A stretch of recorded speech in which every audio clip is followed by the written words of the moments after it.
शिक्षाविद हैं, डीयू की शिक्षाविद हैं, और मैं ये चाहूँगा वो परिचय और अपनी आप बीती वो खुद ही बताएं। तो मैं उनसे प्रार्थना करूँगा कि कृपया मंच पे अपने भाषण के लिए आएं और जोरदार तालियों से उनका स्वागत करें साथियों।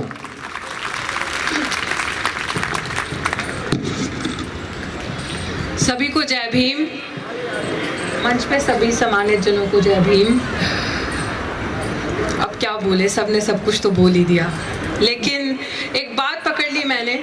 अच्छा, मैं कुछ कहूँगी तो क्रिटिसिज्म मत करना, बहुत मिलता है वैसे ही बाहर। हाँ, तो एक बात पकड़ी, लक्ष्मण जी भी बैठे थे और वो कहकर गए कि हमारी भी कुछ गलतियां हैं, समाज की कुछ कमियां हैं कि हमने महिलाओं को हिस्सेदारी और भागीदारी नहीं दी, या देर से दी, या बस छू दिया टर्म की महिलाओं की हिस्सेदारी, महिलाओं की भागीदारी, और बस बात कर दी और इसके आगे कुछ नहीं। लेकिन शायद मैं, जब मेरे को यहाँ पे 3-4 दिन पहले इनविटेशन के लिए बोला कि आप आए, 18-19 को प्रोग्राम है और आप एक दिन चूज कर लें या 19 में आप बोले, तो सर, शायद विरदी सर पीछे बैठे, तो मैंने उनसे दूसरा सवाल ये किया कि सर आप मुझे बता सकते हैं कि लिस्ट उसमें बोलने वाले कौन कौन है? तो कहते नहीं बहुत लोग हैं। मैंने कहा नहीं सर, लिस्ट में महिलाएं बोलने वाली कौन कौन हैं? माफ कीजिएगा, गुस्ताखी है, लेकिन मैं भी पिछले ऑलमोस्ट 3-4 घंटे से यहाँ बैठी हूँ, तो शायद क्रिटिसिज्म नहीं है, लेकिन हमारी अपनी कमियाँ एक परिवार की तरह, मेरे माता पिताजी की तरह सारे यहाँ पे बैठे हैं, तो मेरा भी दिल करता है कि मैं महिलाओं को सुनूं, महिलाएं आए बोले। After all, we are partners in equal share. We will share the stage with you, right? 50% males and 50% females can share this stage. And Seema ji, thank you, आप आए तो मुझे अच्छा लगा देखकर कि चलो कोई तो है जो मंच पे बैठा है। और उसके साथ एक और चीज़ कहना चाहूँगी, जितनी भी महिलाएं यहाँ पे बैठी हैं, आगे 1, 2, 3, 4, 5 जो पीछे बैठी हैं, प्लीज़ एक बारी हाथ खड़ा करें। जो आई हैं अपने घर परिवार, बच्चों को छोड़ के, सास को छोड़ के, ससुर को छोड़ के, माँ बाप को, हाथ खड़ा कर दीजिए। And I will upload for you all. Thank you so much for coming, because as a women I know we face a lot. हम बहुत सारी चीज़ों का सामना करते हैं, बट मुझे बहुत खुशी है कि हम, उम्मीद करती हूँ कि जो हमारे समाज के बुद्धिजीवी यहाँ बैठे हैं, अगली बारी जब हम ऐसा कोई भी कार्यक्रम करें तो हम कंधे से कंधे मिला के साथ चलें, और चाहे स्टेज हो चाहे मंच हो, दोनों को बराबरी से सुने। Thank you. एंड तीसरी चीज़, मैं यहाँ से शुरू नहीं करूँगी, मैं वहाँ से शुरू करूँगी, निजीकरण। हम बात करते हैं निजीकरण की, सब ने बोला निजीकरण, किसी ने मन से अभी कहा कि निजीकरण जो है वो इनडायरेक्ट खत्म करना है जॉब्स को और रिजर्वेशन को। Indirect? Do you still think it's indirect? अब अगर हम अभी भी सोच रहे हैं indirect, तो कोरोना वायरस के बारे में किसने सुना है? सबने सुना है ना। मैं भाषण नहीं दे रही, मैं बात कर रही हूँ, मैं डिस्कशन कर रही हूँ। कोरोना, मेरी बातें जो है, जो मेरे पे बीती है उस पर भी बात करेंगे, लेकिन अपना दुख नहीं, सबका ही दुख बड़ा है, और ये समाज का दुख है, जिसमें हम ये बात करेंगे कि हम बात करते हैं कोरोना वायरस की। कोरोना वायरस ने ना जाति देखी, ना धर्म देखा, ना ऊंच देखा, ना नीच देखा, सबको इफेक्ट किया। कोरोना वायरस आया लाया पता नहीं, चाइना से आया, इंडिया से आया, वी डोंट नो, हिस्ट्री क्या है पीछे, लेकिन कोरोना वायरस ने सबको इफेक्ट किया और सबको लेकर गया। लेकिन प्राइवेटाइजेशन, निजीकरण इज अ वायरस। हम समझ पा रहे हैं इस चीज को? ये वायरस बहुत अच्छे तरीके से धीरे धीरे धीरे इंस्टॉल किया जा रहा है, जो कि खुल के हमारी आंखों के सामने, लेकिन हम देखना नहीं चाहते, जो कि 2014 के बाद से और ताकतवर हो गया। ये वायरस और ताकतवर हो गया, और ये वायरस स्पेशली पर्टिकुलरली एक जात, एक धर्म, जो विशेष जाति धर्म के लोगों के लिए लाया जा रहा है, SC, ST, OBC माइनॉरिटीज, क्योंकि ये वायरस आपको इस तरीके से इंपैक्ट करेगा कि आपका सब कुछ ले जाएगा। ये वायरस ऑलरेडी इंपैक्ट कर चुका है। पूंजीवाद, अभी हम बार बार बात करते हैं किसान आंदोलन की, कि किसान आंदोलन ने वो कर दिखाया जो किसी ने नहीं किया। 30 साल में सबसे बड़ा आंदोलन, क्योंकि किसान आंदोलन जन आंदोलन था। किसान आंदोलन में महिलाओं की भी भागीदारी थी, पुरुषों की भी थी, दलित, आदिवासी, वंचित समाज के सब लोग वहां बैठे थे, because we talk about education, educate, organise and agitate. And I think वो लोग इस चीज को समझ गए, हम नहीं समझे, वो लोग इस चीज को समझ गए। क्यों?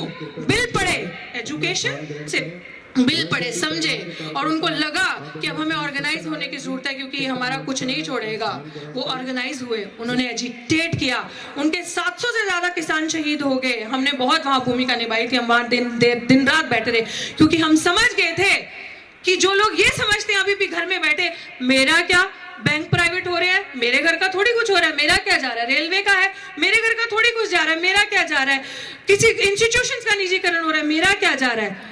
तो ये चीज हम समझ तब पाएंगे कि जब किसान आंदोलन में हर कोई ये समझ गया। बहुत लोग ऐसे थे जिन्होंने कहा जमीनें तो जिम्मेदारों के पास है, हमारा क्या जा रहा है। लेकिन ये चीज जो निजीकरण है ये सबको इम्पैक्ट कर रहा है क्योंकि किसान आंदोलन में जो गरीब लोग थे, जो वंचित लोग थे, जब डिस्कशन होता था तो वो ये कहते थे कि आज आलू है ना 20 रुपए किलो हम ले रहे हैं, जब उसी आलू पे एक स्टिकर लग जाएगा ना वो कब 200 रुपए किलो हो जाएगा, 300 रुपए किलो हो जाएगा, हमें पता नहीं चलेगा। तो आप बताएं, जो सुबह कुआं खोदता है, शाम को पानी पीता है, जो इंसान 100 रुपए कमा के लाता है, वो क्या आलू खाएगा? वो तो आलू से भी जाएगा, रोटी से भी जाएगा, बच्चा बीमार हो जाएगा तो वो भी इस्तेमाल, वो अपनी उस बच्चे के इलाज के लिए भी पैसा नहीं जोड़ पाएगा। और निजीकरण की व्यवस्था जो चल रही है, मैं युवा हूं, मैं दिल्ली विश्वविद्यालय से हूं, मैं जो पास से रियलिटी को देख पा रही हूँ वो ये देख पा रही हूँ कि बहुत सिस्टमैटिक तरीके से आपके बच्चों के भविष्य के साथ खेला जा रहा है। मान लीजिए हम बात करें यहाँ पे जातिगत जनगणना की, कास्ट सेंसस की, अभी भी आई फील कि 2011 के बाद से हमें जरूरत है।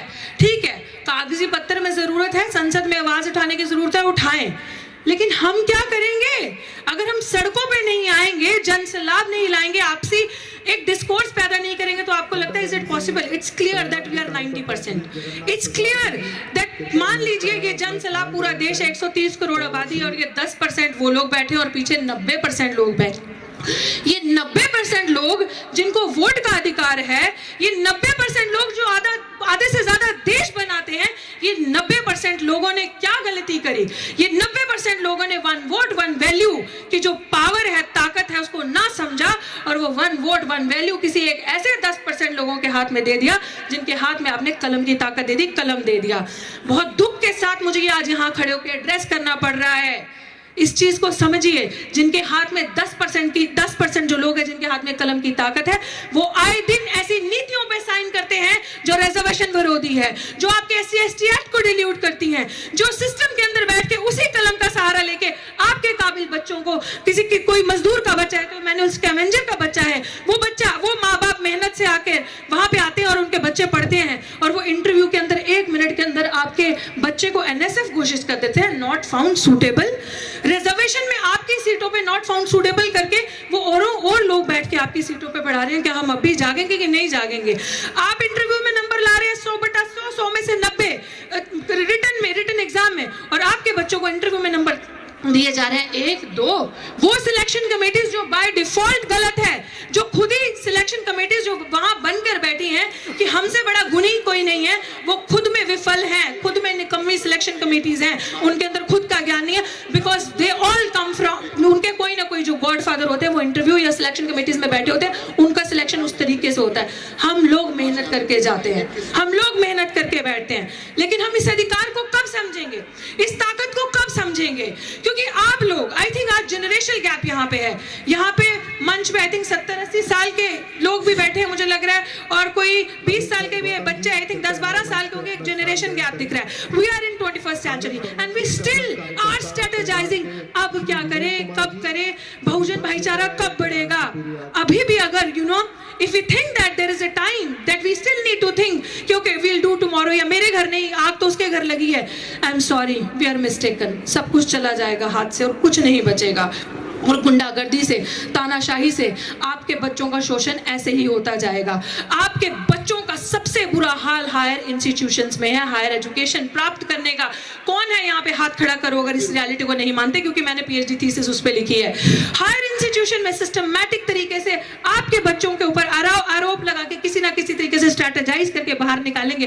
किनको बाहर निकालेंगे? खतरा किनसे है? खतरा उनसे नहीं है जो पत्तल चाटते हैं या दरी उठाते हैं संघ के कार्यालय में, जिनका नाम झंडे वाला से लिख के आता है, खतरा उनसे है जो शिक्षित होते हैं, जो कलम उठाते हैं, जो आवाज उठाते हैं, जो लोगों को संगठित करने की, एजुकेट और ऑर्गेनाइज करने की बात करते हैं। क्योंकि आपको किसी तरीके से इतना प्रताड़ित किया जाएगा कि आप पे झूठे इल्जामात लगा के सिस्टम से बाहर किया जाएगा। आपको एक लैंडमार्क, एक एग्जाम्पल के तरीके से सेट किया जाएगा कि देखो आवाज उठाई, रिजल्ट आपके सामने है, रिजल्ट आपके सामने है। आवाज उठाई तो देखो गई ना बाहर, आप लोगों के दिल में डर पैदा किया जाएगा।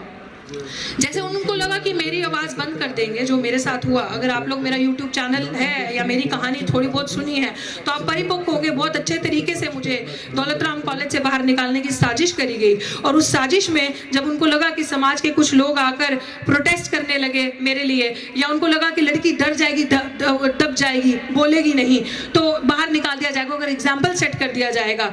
लेकिन उनको ये नहीं पता था कि शायद हम लोगों की जो पीढ़ियां जो संघर्ष कर रहे हैं, we are rebels, we will fight. अपने समाज के स्वाभिमान के साथ और आत्मसम्मान जो मेरा है और अपने समाज के सम्मान के साथ समझौता नहीं करूंगी। बाबा साहेब की मुझे कुछ दिन पहले एक डिस्कशन हो रही थी, आई स्टिल रिमेंबर, मैं बहुत तेज तेज बोलूंगी, खत्म करूंगी। मद्रास में शायद उनका कोई लेक्चर था जहां पे उन्होंने कहा था कि हमें जॉब में कंसेशन नहीं चाहिए। हमें, आप सोचते हो कि हमें जॉब्स में कंसेशन चाहिए, that's what we only want. हमारी जो लड़ाई है ना वो आत्मसम्मान की लड़ाई है या आध्यात्मिक लड़ाई है। वी नीड सम्मान, वी नीड रिस्पेक्ट। जो आप हमें नजरों से देख के खत्म करते हैं ना, उसकी हमारी लड़ाई है।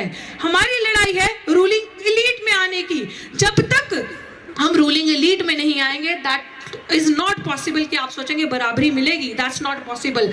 और जो लोग कुछ चंद चेहरे हमारे रूलिंग एलीट में आए हैं, वो जो सत्ता में बैठे हैं, I am sorry to say with heavy heart I need to say कि या तो आप आरएसएस की दरी ढोते हैं, या तो पत्तल चाटते हैं, या तो उनकी आइडियोलॉजीज को वहां लेकर जाते हैं। इसके अलावा आप कुछ नहीं करते हैं। आपके समाज के बच्चे, रोहित वेमुला गया, रोहित वेमुला ने जाते जाते अपने नोट में ये लिखा था कि आपको कैसे पहचानते हैं लोग, सिर्फ आपके साथ जो आपका बैगेज है, जो आपकी आइडेंटिटी है, आपका माइंड, आपका इंटेलेक्ट क्या है। They will not see you कि you have a potential, no matter what you are a minister, no matter what you are IAS, IPS or you are doctor or engineer at a good position, but the baggage you hold, that is what they see. And through that baggage, अगर आपके मुंह में आवाज है तो आपका systematic discrimination और systematic तरीके से आपको काटना शुरू कर देते हैं। पायल तड़वी आप लोगों के सामने गई, वो भी इसी सिस्टमैटिक डिस्क्रिमिनेशन की वजह से गई थी। अब दिल्ली विश्वविद्यालय में डॉक्टर रितु, जो कल तक PhD कर रही थी, PhD करी साइकोलॉजी में, और दलित आइडेंटिटी पे ही काम किया है, साइकोलॉजी में पहला नया काम ऐसा है। और जो मैं अपनी थीसिस में 2019 में लिख चुकी हूँ, वो मैं आज फेस कर रही हूँ। शायद ये बाय डिफॉल्ट जो प्रिंसिपल वहां बैठी है, जो खुद इलीगल वहां पोस्ट पे बैठी है, उनको नहीं पता कि हम लोग मेहनत करने वाले लोग हैं। हम लोग जो 90% इस देश के जो लोग हैं, आप हमें मांस दोगे, हम चमड़ा बना देंगे, चमड़े का जैकेट, जूता सब बना देंगे। हमारे अंदर कला है।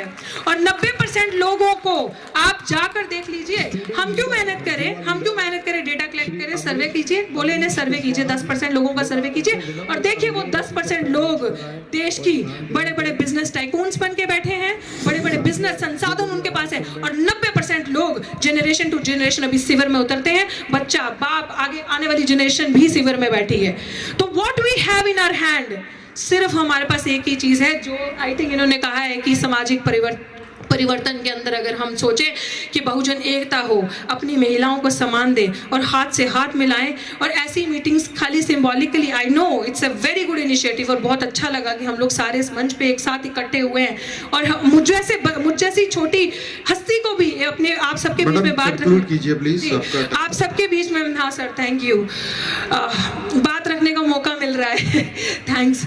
तो मुझे ऐसा लगता है कि हम लोगों को कंक्लूड के साथ साथ मैं आप सबको यही कहना चाहूँगी कि ये आखिरी ना हो, और मेरी लड़ाई सिर्फ मेरी लड़ाई नहीं है, पूरे सिस्टम की लड़ाई है। और हमारे किसी बच्चे के साथ अंत में यही कहना चाहूँगी, इंतज़ार ना करें रोहित वेमुला की तरह और पायल तड़वी की तरह कैंडल मार्च करने की और जंतर मंतर पे प्रोटेस्ट करने की। And I am saying do not come for me at Jantar Mantar, क्योंकि जब जीते जी कोई आप सबसे कह रहा है कि मैं जातिगत भेदभाव का शिकार हूँ, आओ मेरा साथ दो, समाज लड़ो, तो please come and stand in solidarity with that person. Do not just symbolically protest for that person. Jai Bhim, Inqilab Zindabad. Thank you.